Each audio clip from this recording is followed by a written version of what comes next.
O pastor da filha grávida de 14 anos tá aqui. Tá aí? Vamos abrir um... Nosso amigo querido, vamos lá. Fantástico. Claro. Né? Temos que cuidar desse pessoalzinho aqui, que eles queridos e amados. Estão no momento que vai ser fantástico eles saírem dele. Vai ser amém, muito bom. Vamos lá. Amém. Caio, eu estou muito triste. Aquele dia você nos tranquilizou e deu conselhos que acalmaram nossas almas.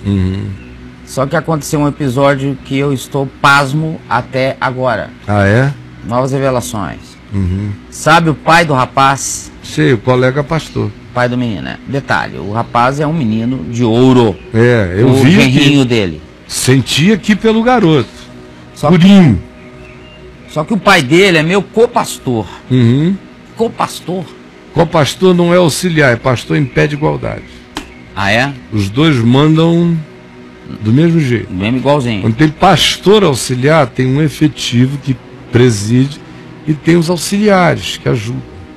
Quando diz ele é meu co-pastor, a igreja decidiu que esses dois indivíduos são os pastores da igreja. Um então, é co-pastor do outro. Eles têm que encontrar esse seu termo de harmonia, de equilíbrio, para não haver desarmonia. Então, em geral, alguém diz, olha, você aconselha mais, prega mais, cuida mais disso, eu cuido mais daquilo ali, eles dividem certas tarefas. E em relação ao grupo, um responde mais por uma coisa, outro responde mais por outra coisa. Você entendeu? Em geral, eles são iguais nessa relação com o público da igreja. Beleza. E ele convocou uma reunião com a diretoria da minha igreja. Quando cheguei lá, a cama estava armada, cara. Ele já havia dado uma introdução do problema, dizendo que a minha filha se insinuou e que o filho dele nem penetrou ela e que ela destruiu a vida do filho dele. Que minha filha é uma safada e que se eu nunca soube criar uma filha no Senhor, como é que eu cuidaria da igreja? Caio, a reunião foi só acusação e eu não pude nem me expressar. Caio, agora o filho do pastor está falando para minha filha que está triste e que quer fugir com ela, porque a ama e não aprova as atitudes do pai. Esse pastor até diz que eu estou sendo influenciado pelo caído do Caio. Né? Caio, estou sem saber o que fazer. Ter o dom de fazer. Azedou o negócio. Cocô no santo dos santos, é esse azedou pai. Azedou a parada todinha. É um negócio, você veja o que a cobiça pelo ministério, porque isso aqui está acontecendo é só pelo ministério. Isso é ministério. Só, você veja, o pai que está falando aqui, no primeiro dia, o que ele disse? Você vê como o ministério é importante lá. Então vamos lá. Só que ele tem coração, esse pai aqui. O que ele disse no primeiro dia? Aconteceu isso, e agora eu não tenho coragem de olhar para os meus crentes. Sim. E como é que eu vou ministrar? Como é que eu vou cuidar da igreja de Deus? Tudo que o outro levantou lá eram as angústias dele, fruto já da neurose dessa relação empregatícia com esse grupo que há muitos anos determina que o pastor tem que ser o santo de Deus pela comunidade. E que na casa dele não pode ter gripe, nem tuberculose, nem resfriado, e nem neném que não venha apenas depois do casamento no cartório, senão o indivíduo já não é homem de Deus. Não pode ter tristeza, não pode ter calamidade, o cara é disciplinado por acidente, é disciplinado por calamidade, é disciplinado por ações impensadas de um filho. Passa a ser esse o pretexto quando interessa. O que o colega dele fez, o copastor? Quando viu que ele estava aqui tratando, querendo tratar disso no nível paterno, como tinha que ser, tratar com a filha, tratar com a esposa, tratar com carinho, tratar com um garoto. Um garotinho.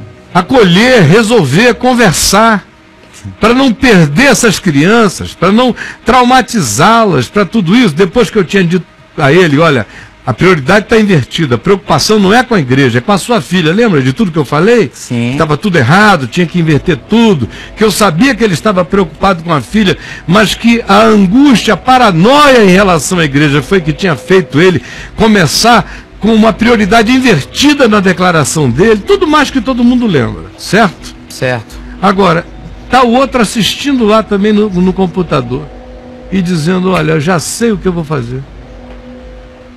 Eu vou acabar com essa história. Vou reunir o conselho ou o grupo da igreja e vou dizer que eu não concordo com isso, que a culpa é lá desse cara que não sabe criar filho. Prova disso é que foi pegar conselho com o liberal do Caio Fábio. Garanto a galera via moralismo. E aí eu me salvo no ministério aqui, isso. Fico até com salário dobrado, se for o caso, que eu acumulo a função dele. Detona a filha do cara. Tudo detono. Meu filho, ele tá achando que segura esse garoto na rédea, na correia, e não sabe a loucura que ele pode estar produzindo. Daqui a pouco esse garoto não quer nem ouvir falar dele, nem da mulher dele, nem da igreja dele, não quer mais ir a culto nenhum. Daqui a pouco o garoto está descacetado, aí eles vão dizer que a culpa foi minha. Ou eles vão dizer que foi porque o outro pastor não tomou uma medida idêntica, que eu não sei qual era, talvez fosse mandar tanto a filha quanto o garoto para Auschwitz ou Dachau, mas porque ele não tomou essa atitude, é que o filho dele agora está revoltado como está. Quando na realidade ele é o diabo dessa relação. Olha, se você quiser saber como é que um pastor vira o diabo de uma relação com tanta facilidade, é só olhar para esse carinha aqui. Virou diabo, isso é obra do diabo. É para matar, roubar, destruir, infamar. Isso tudo é tudo que demônio faz, é o que ele está fazendo. Ele não consegue enxergar. Como é que um cara vira demônio numa relação e relativiza o filho? Não cuida da alma do filho. Prioriza a hipocrisia da imagem eclesial a cuidar da alma real do filho dele. É o que esse cara está fazendo. Ele é o Caifás dessa história, contra o filho, contra o milagre, contra o neto. Tem um neto dele na barriga da outra garota, ele não levou em consideração um minuto isso aí. Veja o desalmamento que uma fixação ministerial pode produzir num cara que é mais apegado a poder, a salário, a domínio e a controle, do que ao carinho amoroso pela alma do seu filho, das suas ovelhas, das suas relações fraternas e da sequência do bem da vida. Aí, tá aqui, o nome disso para mim é demônio, o nome disso é diabo.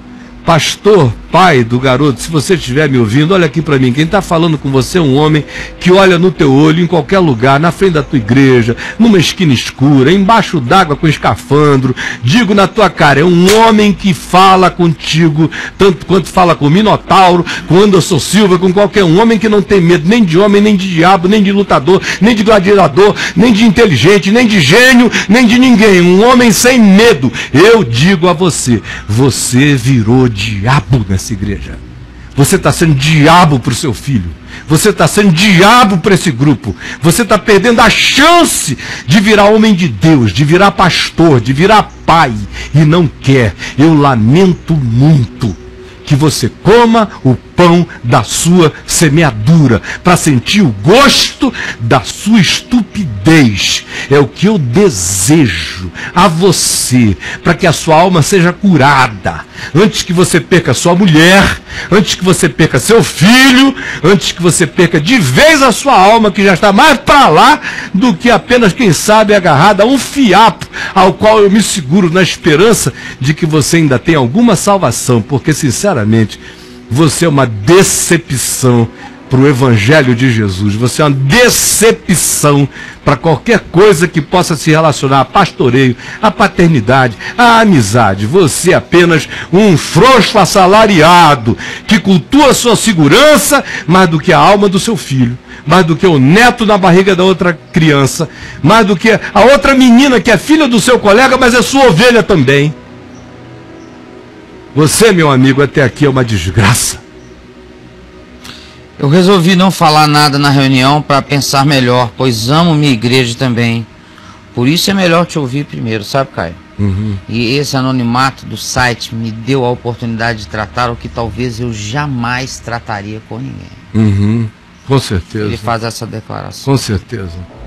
Eu sugiro a você que como apenas uma tentativa de quem tem uma história de amor com essa comunidade, independentemente desse colega da onça que você tem aí, se como ele reuniu essa comunidade, você reúne não para falar mal dele, que Não. você não é como ele, Não fale. você não é da baixaria dele, você não é desse naipe, você não é esse coringa,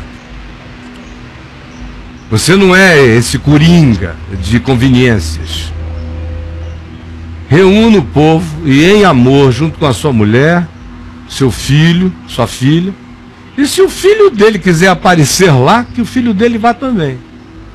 Você simplesmente diga o que o seu coração no Evangelho entendeu, como é que o Evangelho tem que tratar essa questão.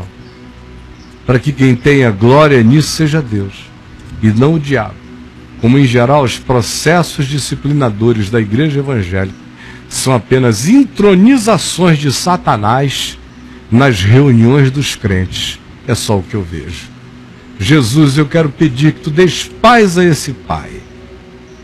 Paz, paz, paz a ele, a mulher dele, a filha dele, ao garotinho que deve estar me ouvindo, se não agora, em qualquer outro momento, que tu dês paz a ele.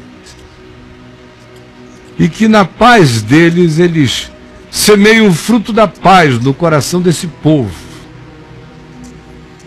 E que eles jamais usem dos recursos da maldade, da calúnia, da infâmia, da acusação, de nada.